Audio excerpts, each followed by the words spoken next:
এখন আব্বা চিন্তিতে আমি আব্বা বেলা সবাই খেলা করতেছি। আচ্ছা আমি আছি। বাচ্চাদের খেলাধুলার পর শুরু হয়ে গেল ইফতারের পালা।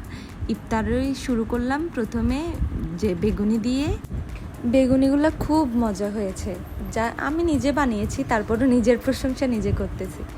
পেঁয়াজু করলাম, আলুর চপ করলাম। যখন এগুলো শেষ হলো তারপরে বুট ভাজি শুরু করলাম।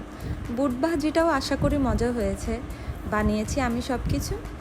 তারপর শুরু হলো ইফতারি রেডি করার পালা। আমরা চাচাতো বোন, আমার বোন, তারপর ওদের ছেলে মেয়ে, আমরা সবাই মিলে আমাদের ঘরে সামনের রুমে নিচে বসে ইফতার করলাম। তারা যেবার শুরু করবে ইয়ো ইয়ো, ওইটা কী করে কী জানি সবসময় এমন করে। তারপরে ইফতারের শেষে বাচ্চাদের খেলাধুলা শুরু হইলো।